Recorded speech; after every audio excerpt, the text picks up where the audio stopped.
जब भी किसी ब्लॉगर का ब्लॉग एडसेंस द्वारा मोनेटाइज हो जाता है तो उस ब्लॉगर के माइंड में ये सवाल जरूर आता है कि ब्लॉग पर 1000 व्यूज में कितनी कमाई होती है।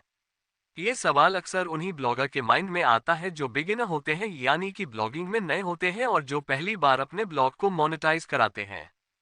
आज से 1 साल पहले जब मैंने अपनी साइट में एडसेंस का अप्रूवल लिया था तो मेरे मन में भी पहला सवाल यही आया था कि ब्लॉग पर 1000 व्यूज में कितनी कमाई होती है, क्योंकि उस वक्त मेरा ब्लॉग नया था और उस पर ट्रैफिक भी कम था।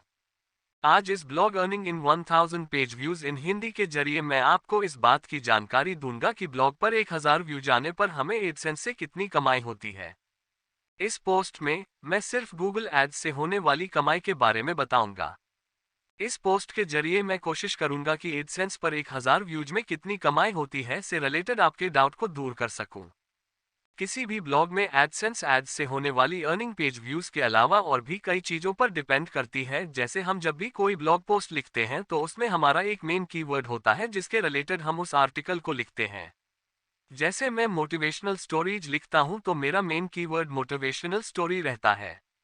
इसी तरह अलग अलग आर्टिकल के हिसाब से अलग अलग कीवर्ड्स होते हैं। इन कीवर्ड्स का मोस्टली सीपीसी फिक्स होता है। ये आर्टिकल की क्वालिटी 6Y के अनुसार कम या ज्यादा हो सकता है। कुछ कीवर्ड्स लो सीपीसी वाले होते हैं और कुछ हाई सीपीसी वाले। लो सीपीसी वाले कीवर्ड्स पर अगर आप आर्टिकल लिखते हैं तो उस पर जो एड्स आएंगे उनसे आपका पेज आरपीएम कम रहेगा, जिसकी वजह उस एड्स पर जितने भी क्लिक होंगे उससे होने वाली अर्निंग कम होगी। मान लो आपने लो सीपीसी कीवर्ड पर आर्टिकल लिखा जिसकी वैल्यू $1 पर क्लिक है।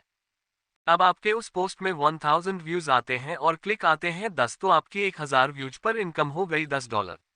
इसी तरह आप किसी हाई सीपीसी कीवर्ड पर आर्टिकल लिखते हैं जिसकी वैल्यू है $10 और आपके 1000 पेज व्यूज पर क्लिक आते हैं 10, तो आपकी इनकम हो गई $100।